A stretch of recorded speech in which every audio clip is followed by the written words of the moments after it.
Hello बच्चों, आप सबों का एक बार फिर से स्वागत है मेरे YouTube चैनल में। और आज की वीडियो में हम लोग जानेंगे आयन किस प्रकार बनते हैं, मतलब आयनों के बनने के बारे में। तो आयनों के बनने के बारे में जानने से पहले थोड़ा सा हम लोग बात करते हैं कि पदार्थ का किस प्रकार से संरचना होता है, मतलब हम लोग थोड़ा सा जानेंगे पदार्थ के बारे में।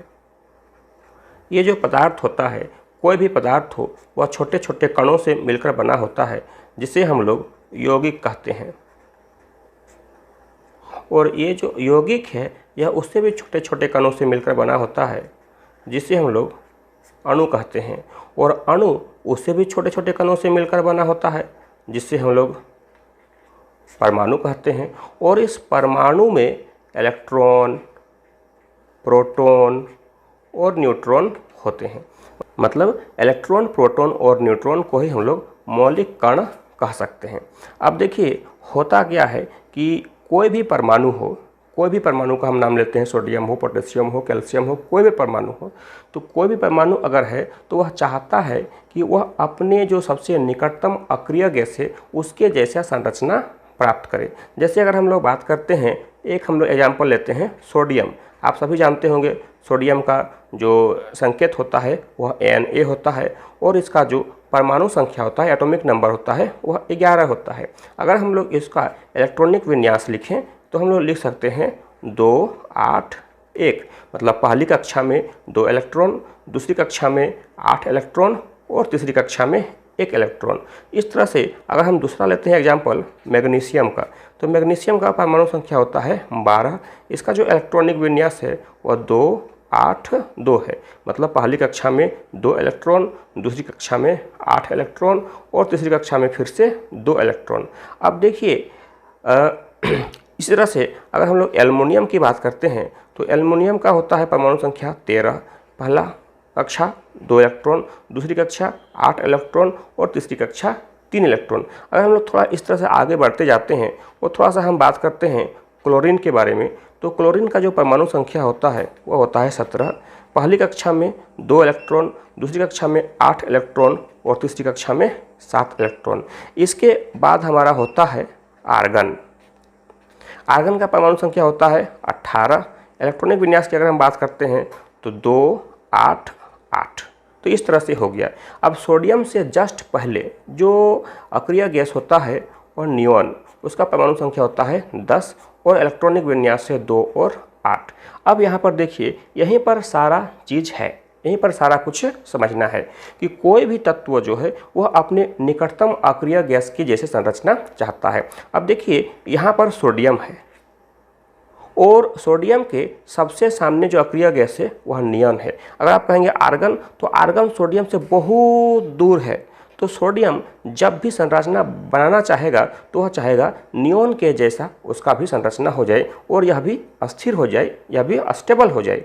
तो नियॉन के जैसी संरचना प्राप्त करने के लिए इसे क्या करना होगा, ये जो बाहर का एक इलेक्ट्रॉन था, अगर हम इसको संरचना बनाते हैं तो इस तरह से हम बना सकते हैं। ये नाभिक हो गया, ये पहली कक्षा, दूसरी कक्षा और ये हो गई तीसरी कक्षा। पहली कक्षा में 2 इलेक्ट्रॉन, दूसरी कक्षा में 8 इलेक्ट्रॉन और तीसरी कक्षा में 1 इलेक्ट्रॉन। देखिए तो ये सोडियम जब भी चाहेगा तो चाहेगा कि नियॉन के जैसी उसकी संरचना हो, और उसके लिए उसका जो बाहर का एक इलेक्ट्रॉन है, इस इलेक्ट्रॉन का वह त्याग करेगा। इस इलेक्ट्रॉन का क्या करेगा, वह त्याग करेगा, मतलब यह इलेक्ट्रॉन वह किसी को दे देगा। अब चलिए हम लोग एक और एग्जाम्पल लेते हैं। यहाँ देखिए क्लोरीन। देखिए ये जो क्लोरीन है इसका परमाणु संख्या है 17। यह जब भी इलेक्ट्रॉन देगा तो यह चाहेगा कि यह अपने निकटतम अक्रिय गैस, निकटतम अक्रिय गैस कौन सा है, इसका है आर्गन है, क्योंकि यह जिसके जस्ट बगल में है। अगर यह नियॉन की जैसी संरचना बनाना चाहेगा तो संभव नहीं है, क्योंकि यह इसके लिए काफ़ी दूर है। तो क्लोरीन जब भी चाहेगा तो चाहेगा कि वह आर्गन के जैसी संरचना बनाए। तो आर्गन के जैसी संरचना प्राप्त करने के लिए इसके जो बाहरी कक्षा में 7 इलेक्ट्रॉन है, इसको कहीं ना कहीं से 1 इलेक्ट्रॉन ले करके 8 इलेक्ट्रॉन पूरा करना होगा। अगर यह 8 इलेक्ट्रॉन पूरा करता है तभी यह आर्गन के जैसी संरचना प्राप्त कर सकता है, अन्यथा नहीं कर सकता है। अब यहीं से आयन की जो बनने की प्रक्रिया होती है उसकी शुरुआत होती है। तो होता क्या है कि कोई भी परमाणु इलेक्ट्रॉन त्याग कर सकता है या इलेक्ट्रॉन ग्रहण कर सकता है। तो अगर कोई परमाणु इलेक्ट्रॉन का त्याग करता है तब उसका जो परमाणु है वह धन आवेशित हो जाता है, मतलब धन आवेशित हो जाता है। ऐसा क्यों होता है, जरा हम लोग उसको स्पष्ट करते हैं। जैसे एग्जाम्पल के तौर पर आप देखिए, ये सोडियम है। हम सभी जानते हैं कि सोडियम का परमाणु संख्या होता है 11। इसका मतलब इसमें जो प्रोटॉन की संख्या है वह 11 है, इलेक्ट्रॉन की संख्या कितनी है, 11 है, और न्यूट्रॉन की संख्या हम सभी जानते हैं वह 12 होती है। इसका मतलब इसमें जो पॉजिटिव चार्ज है वह 11 है और जो नेगेटिव चार्ज है वह भी 11 है। तो नेट जो चार्ज है वह हो जाता है 0, मतलब अभी इसमें कोई चार्ज नहीं है, अभी इसमें कोई चार्ज नहीं है। लेकिन जैसे ही ये सोडियम एक इलेक्ट्रॉन का त्याग कर देगा, एक इलेक्ट्रॉन त्याग देगा, तो अब क्या होगा, जैसे ही ये एक इलेक्ट्रॉन का त्याग कर देगा तो प्रोटॉन तो इसका 11 ही रहेगा, लेकिन इलेक्ट्रॉन इस बार हो जाएगा 10, न्यूट्रॉन 12 ही रहेगा। लेकिन चूंकि न्यूट्रॉन जो होता है वह आवेशहीन होता है तो इससे यहाँ पर कोई फ़र्क इसको नहीं पड़ने वाला है।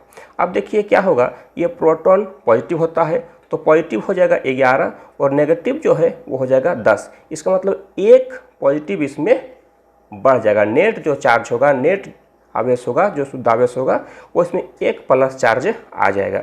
इसका मतलब ये हुआ कि कोई भी परमाणु जब इलेक्ट्रॉन का त्याग करता है तो वह धन आवेशित हो जाता है। इसी प्रकार से इसके जस्ट अपोजिट अगर हम लोग बात करते हैं, एग्जाम्पल देखिए क्लोरीन का, तो क्लोरीन का परमाणु संख्या होता है 17, मतलब इसमें प्रोटॉन की संख्या 17, इलेक्ट्रॉन की संख्या 17 और न्यूट्रॉन की संख्या इसमें होता है 18।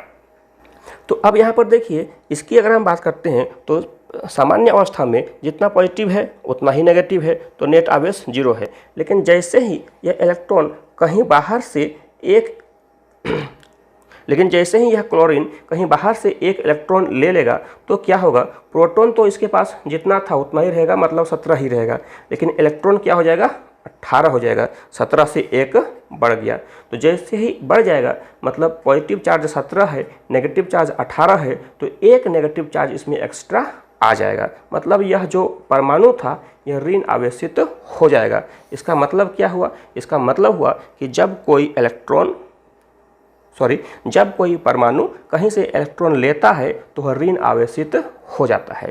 तो हम लोगों ने क्या सीखा कि कभी भी जब कोई परमाणु इलेक्ट्रॉन ग्रहण करता है तो ऋण आवेशित होता है, और जब कोई परमाणु इलेक्ट्रॉन त्याग करता है तो धन आवेशित होता है। इसी ऋण आवेशित या धन आवेशित परमाणु को ही हम लोग आयन कहते हैं। इसी ऋण आवेशित या धन आवेशित परमाणु को हम लोग क्या कहते हैं, आयन कहते हैं। अब देखिए, आयन पर उत्पन्न आवेश की जो मात्रा होगी वह त्याग किए गए या प्राप्त किए गए इलेक्ट्रॉन की संख्या पर निर्भर करती है। जितना ही ज़्यादा इलेक्ट्रॉन का त्याग होगा उतना ज़्यादा वह धन आवेशित आयन बनेगा, और जितना ज़्यादा इलेक्ट्रॉन ग्रहण करेगा उतना ही ज़्यादा वह ऋण आयन कहलाएगा।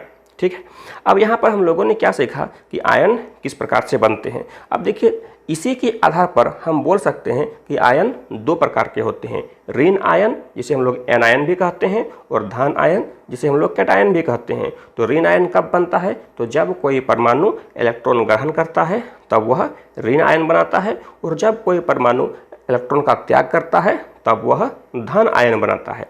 ठीक है, तो इस तरह से हम लोगों ने देखा कि आयन किस प्रकार बनता है। अब जरा सा हम लोग उसको एक केमिकल इक्वेशन के रूप में, रासायनिक समीकरण के रूप में एक बार समझ लेते हैं। तो देखिए, अभी हम लोगों ने सीखा था कि ये हमारा एक सोडियम है, और यह सोडियम जब सोडियम आयन बनाता है, क्या बनाता है, सोडियम आयन। तो सोडियम आयन दिखाएंगे कैसे, Na के ऊपर हम एक प्लस डाल देंगे और सोडियम आयन बन गया। इसका मतलब एक इलेक्ट्रॉन इससे निकल गया तो हम एक प्लस ई साइन लगा देंगे। तो ये जो हम लोगों ने दिखाया इसका मतलब है कि ये सोडियम है और ये सोडियम आयन है, और यहाँ से एक इलेक्ट्रॉन निकल गया। उसी प्रकार से अगर हम बात करते हैं दूसरा, जैसे मैग्नीशियम, ये हो गया मैग्नीशियम। तो मैग्नीशियम आयन अगर एक इलेक्ट्रॉन निकलेगा तो यहाँ एक प्लस देंगे और यहाँ एक ई लिखेंगे। अगर 2 इलेक्ट्रॉन निकलेगा तो यहाँ 2 प्लस देंगे और यहाँ पर हम लोग 2 ई लिख सकते हैं।